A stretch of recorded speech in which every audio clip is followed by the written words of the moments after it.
बृहस्पति देव व्रत कथा। इस व्रत को करने से समस्त इच्छाएं पूर्ण होती हैं और बृहस्पतिदेव महाराज प्रसन्न होते हैं। धन, विद्या, पुत्र तथा मनोवांछित फल की प्राप्ति होती है। परिवार में सुख शांति रहती है। इसलिए यह व्रत सर्वश्रेष्ठ और अति फलदायक है। इस व्रत में केले का पूजन ही करें। कथा और पूजन के समय मन, कर्म और वचन में शुद्ध होकर मनोकामना पूर्ति के लिए बृहस्पतिदेव से प्रार्थना करनी चाहिए। दिन में एक समय ही भोजन करें। भोजन चने की दाल आदि का करें। नमक ना खाएं। पीले वस्त्र पहने। पीली फलों का प्रयोग करें। पीले चंदन से पूजन करें। पूजन के बाद भगवान बसुदेव की कथा सुननी चाहिए। बृहस्पतिवार व्रत कथा। प्राचीन समय की बात है। एक बड़ा प्रतापी तथा दानी राजा था। वह प्रत्येक गुरुवार को व्रत रखता एवं पूजा करता था। यह उसकी रानी को अच्छा नहीं लगता था। न ही वह व्रत करती थी, न ही किसी को एक पैसा दान में देती थी। राजा को भी ऐसा करने से मना किया करती थी। एक समय की बात है कि राजा शिकार खेलने वन को चले गए। घर पर रानी और दासी थे। उस समय गुरु बसुदेव साधु का रूप धारण कर राजा के दरवाजे पर भिक्षा मांगने आए। साधु ने रानी से भिक्षा मांगी तो वह कहने लगी, हे साधु महाराज, मैं इस दान पुण्य से तंग आ चुकी हूँ। आप कोई ऐसा उपाय बताए जिससे यह सारा धन नष्ट हो जाए और मैं आराम से रह सकूँ।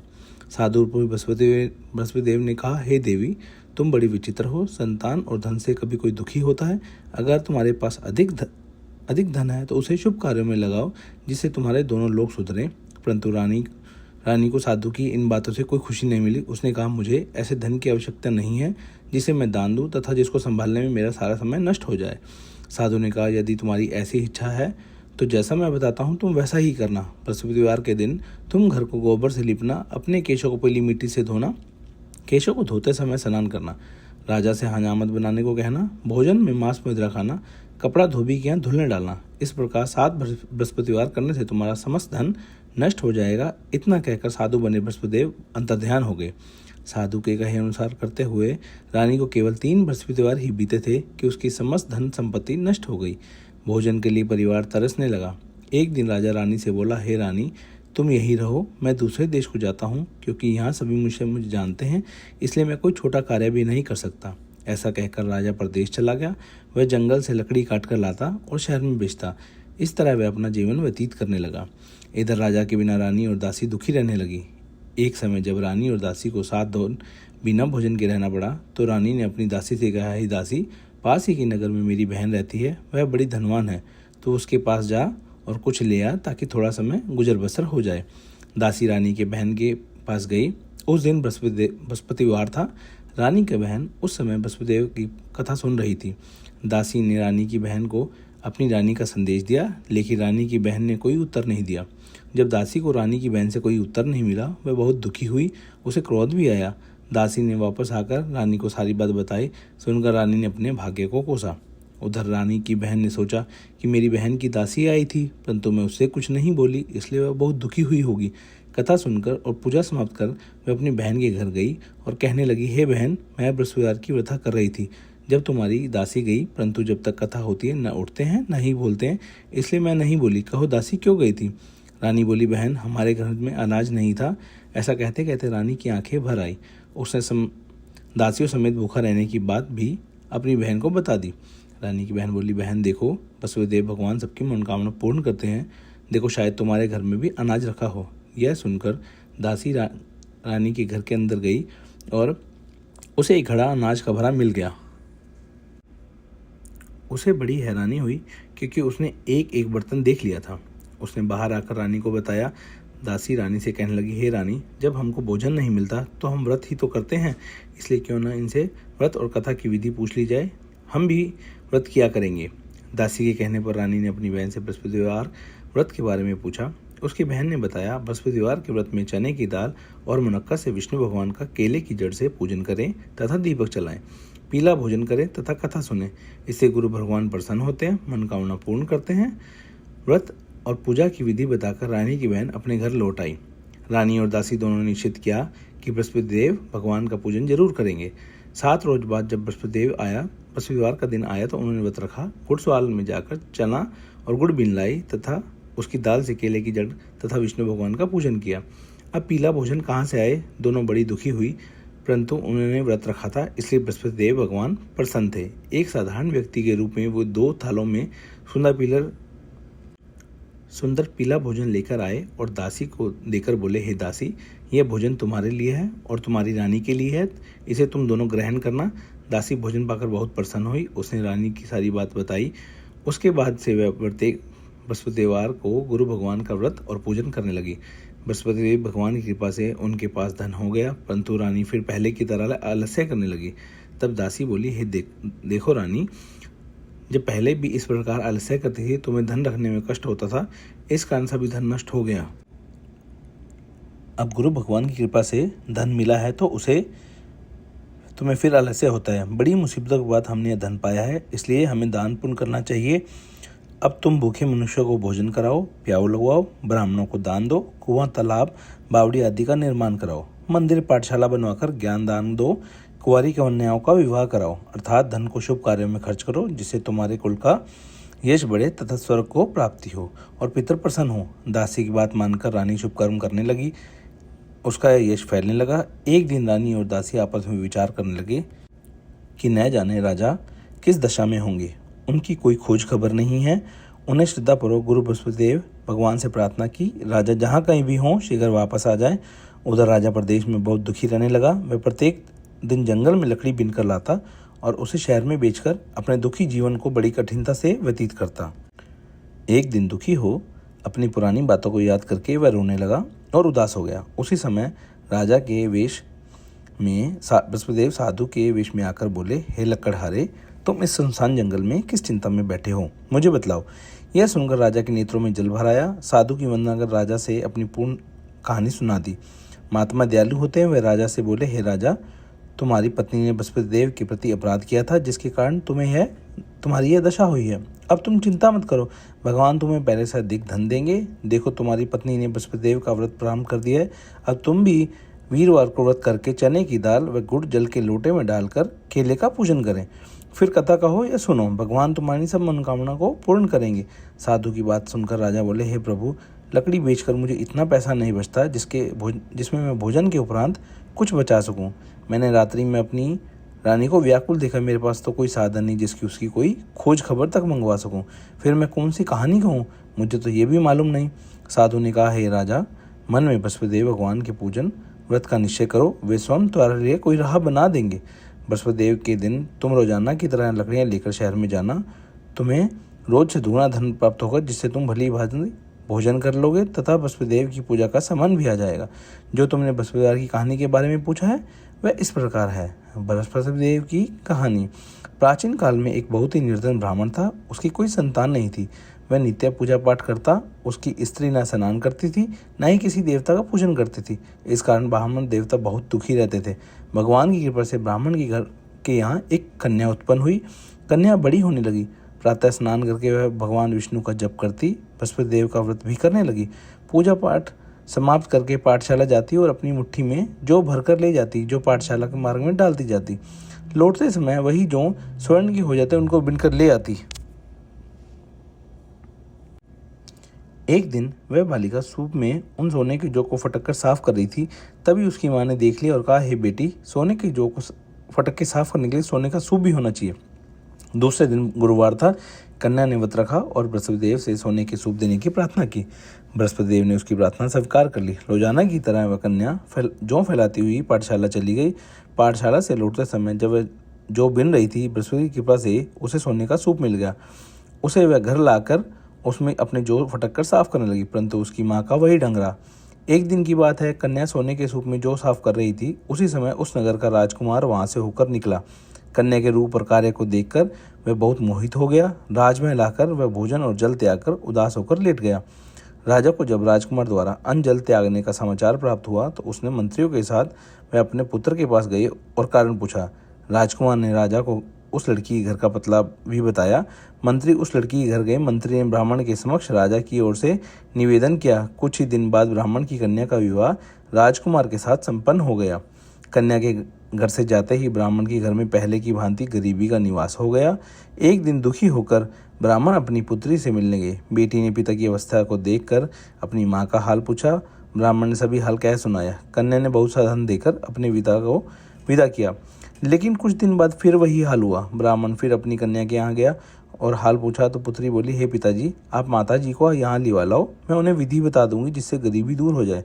ब्राह्मण देवता अपनी स्त्री को साथ लेकर अपनी पुत्री के पास राजमहल पहुंचे तो पुत्री अपनी माँ को समझाने लगी, हे माँ, तुम प्रातःकाल स्नान आदि करके विष्णु भगवान का पूजन करो तो सब दरिद्रता दूर हो जाएगी। परंतु उसकी माँ ने एक नहीं मानी। वह प्रातःकाल उठते ही अपनी पुत्री की बच्चों का जूठन खा लेती थी। एक दिन उसकी पुत्री को बहुत गुस्सा आया। उसने अपनी माँ को एक कोठरी में बंद कर दिया। प्रातःकाल उसे स्नान आदि करा के पूजा पाठ करवाया और उससे उसकी माँ की बुद्धि ठीक हो गई। इसके बाद वह नियम से पूजा पाठ करने लगी और प्रत्येक बृहस्पतिवार को व्रत रखने लगी। इस व्रत के प्रभाव से मृत्यु के बाद वह स्वर्ग को प्राप्त हुई। वह ब्राह्मण भी सुख भोगकर इस लोक के सुख भोगकर स्वर्ग को प्राप्त हुए। इस तरह कहानी कहकर साधु बने देवता वहां से लोप हो गए। धीरे धीरे समय व्यतीत होने पर बृहस्पतिदेव का दिन आया। राजा जंगल में लकड़ी काट कर शहर में बेचने गया।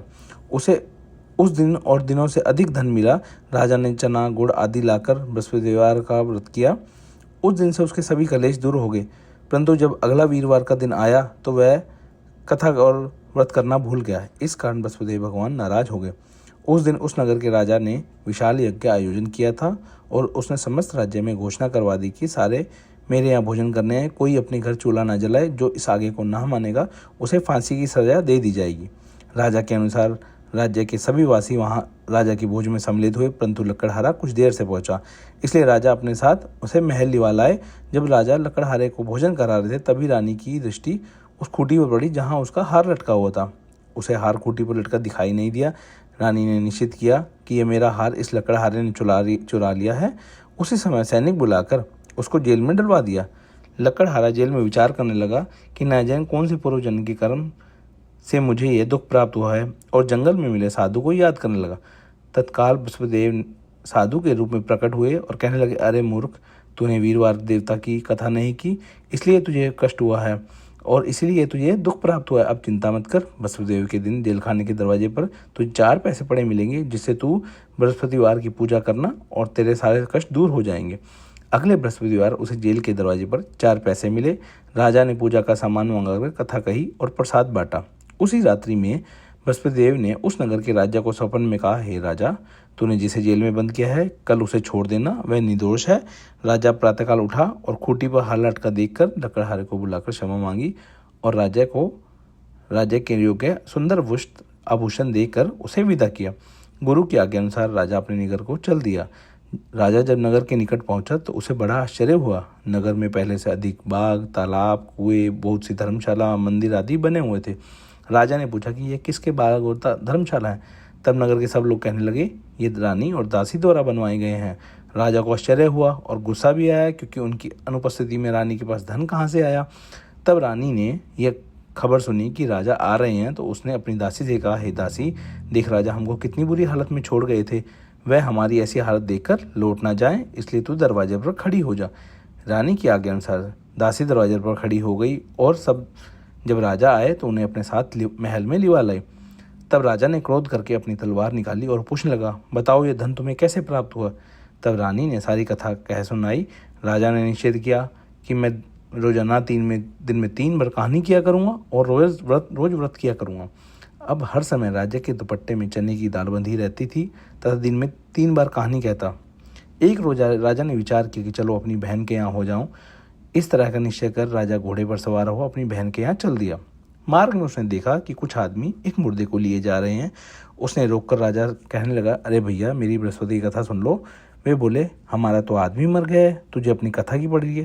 परंतु कुछ आदमी बोले, अच्छा कहो, हम तुम्हारी कथा भी सुनेंगे। राजा ने दाल निकाली और कथा कहनी शुरू कर दी। जब कथा आदि हुई तो मुर्दा हिलने लगा। जब कथा समाप्त हुई तो राम राम कह के वह मुर्दा खड़ा हो गया। राजा आगे बढ़ा। उसे चलते चलते शाम हो गई। आगे मार्ग में उसने किसान खेत में हल चलाता मिला। राजा ने उससे कथा सुनने का आग्रह किया, लेकिन वह नहीं माना। राजा आगे चल पड़ा। राजा के हटते ही बैल पछाड़ खाकर गिर गए। किसान के पेट में बहुत जोर से दर्द होने लगा। उसी समय किसान की माँ रोटी लेकर आई। जब वो देखा तो उसने पुत्र ने सभी हल कह सुनाया। बेटे ने सभी हल अपनी माँ को बताया। बुढ़िया दौड़ी दौड़ी उस घोड़े के घुड़सवार के पास पहुंची। उससे बोली, मैं तुम्हारी कहानी सुनूंगी, तुम अपनी कथा मेरी खेत में चलकर कहना। राजा ने लौटकर बुढ़िया के खेत पर जाकर कथा कही, जिसको सुनते ही बैल खड़े हो गए और किसान के पेट का दर्द भी बंद हो गया। राजा अपनी बहन के घर पहुंचा। बहन ने भाई की खूब मेहमानी की। दूसरे रोज प्रातः जगा तो उसने देखा कि सब लोग भोजन कर रहे हैं। राजा ने अपनी बहन से पूछा, ऐसा कोई मनुष्य जिसने भोजन नहीं किया हो जो मेरी बृहस्पतिवार की कथा सुन ले। बहन बोली, है भैया, यह देश ऐसा ही है, यहाँ लोग पहले भोजन करते हैं, बाद में कोई अन्य कार्य करते हैं। फिर वह एक कुमार के घर गई जिसका लड़का बीमार था। उसे मालूम था कि उसने यहाँ 3 दिन से कोई भोजन नहीं किया है। रानी ने अपने भाई की कथा सुनने के लिए कुम्हार से कहा। वह तैयार हो गया। राजा ने जाकर बृहस्पतिवार की कथा कही, जिसको सुनकर उसका लड़का ठीक हो गया। अब तो राजा की प्रशंसा होने लगी। एक दिन राजा ने अपनी बहन से कहा, हे बहन, हम अपने घर को जाएंगे, तुम भी तैयार हो जाओ। राजा की बहन ने अपनी सास से पूछा कि मैं अपने भाई के साथ जाने के आगे मांगी। सास बोली, हाँ चली जा, मगर अपने लड़कों को मत लेके जाना, क्योंकि तेरे भाई की कोई संतान नहीं है। बहन ने अपने भाई से कहा, हे भैया, मैं तो चलूँगी, लेकिन कोई बालक नहीं जाएगा। अपनी बहन को भी छोड़कर दुखी मन से राजा अपने नगर को लौट गया। राजा ने अपनी रानी से सारी कथा कह बताई। बिना भोजन किए वह शैया पर लेट गया। रानी बोली, हे प्रभु, बृहस्पति देव ने हमें सब कुछ दिया है, वे हमें संतान भी अवश्य देंगे। उसी रात बृहस्पति देव ने राजा को स्वप्न में कहा, हे राजा, उठ, सभी सोच त्याग दे, तेरी रानी गर्भवती है। राजा को यह सुनकर बड़ी खुशी हुई। 9वें महीने रानी के गर्भ में एक सुंदर पुत्र पैदा हुआ। तब राजा बोला, हे रानी, स्त्री बिना भोजन के रह सकती है, परंतु बिना कहे नहीं रह सकती। जब मेरी बहन आए तो उसे कुछ मत कहना। रानी ने हाँ कर दी। जब राजा की बहन ने यह शुभ समाचार सुना तो वह बहुत खुश हुई और बधाई लेकर अपने भाई के यहाँ चली आई। रानी ने तब उन्हें आने का हलाना दिया। जब भाई साथ ला रहे थे तब टाल गई, उनके साथ न आई और आज अपने आप ही भागी भागी बिना बुलाए चली आई। तो राजा की बहन बोली, हे भाभी, मैं अगर इस प्रकार न कहती तो तुम्हें औलाद कैसे मिलती। बृहस्पति देव सबकी सभी मनोकामना पूर्ण करते हैं। जो सद्भावनापूर्वक बृहस्पतिवार का व्रत करता है एवं कथा पढ़ता है और दूसरों को सुनाता है, बृहस्पति देव उनकी सभी मनोकामना पूर्ण करते हैं और उनकी सदैव रक्षा करते हैं। जो संसार में सद्भावना से गुरुदेव का पूजन एवं व्रत सच्चे हृदय से करते हैं, उनकी सभी मनोकामना वैसे ही पूर्ण होती हैं जैसे ही सच्ची भावना से रानी और राजा के बृहस्पति देव की कथा का गुणगान किया तो उनकी सभी इच्छाएं बृहस्पति देव जी की पूर्ण की। अनजाने में भी बृहस्पति देव की उपेक्षा ना करें, ऐसा करने से सुख शांति नष्ट होती है। इसलिए सबको कथा पढ़ने के बाद प्रसाद लेकर जाना चाहिए और हृदय से उनका मनन करना चाहिए और जयकारा लगाना चाहिए। बोलो बृहस्पति देव भगवान की जय, विष्णु भगवान की जय। अत बृहस्पति देव की आरती। ओम जय बृहस्पति देवा, स्वामी जय बृहस्पति देवा, छिन छिन भोग लगाऊं कदली फल मेवा। ओम जय बृहस्पति देवा, तुम पूर्ण परमात्मा, तुम अंतर्यामी, स्वामी तुम अंतर्यामी। जगत पिता जगदीश्वर, तुम सबके स्वामी। ओम जय बृहस्पति देवा, चरणामृत निज निर्मल, सब पातक हरता, स्वामी सब पातक हरता। सकल मनोरथ दायक, कृपा करो भरता। ओम जय बृहस्पति देवा, तन मन धन अर्पण कर, जो जन शरण पड़े, स्वामी जो जन शरण पड़े। प्रभु प्रकट तब होकर, आकर द्वार खड़े। ओम जय बृहस्पति देवा, दीन दयाल दयानिधि, भगतन हितकारी, स्वामी भगतन हितकारी। पाप दोष सब हरता, भव बंधन हारी। ओम जय बृहस्पति देवा, सकल मनोरथ दायक, सब संशय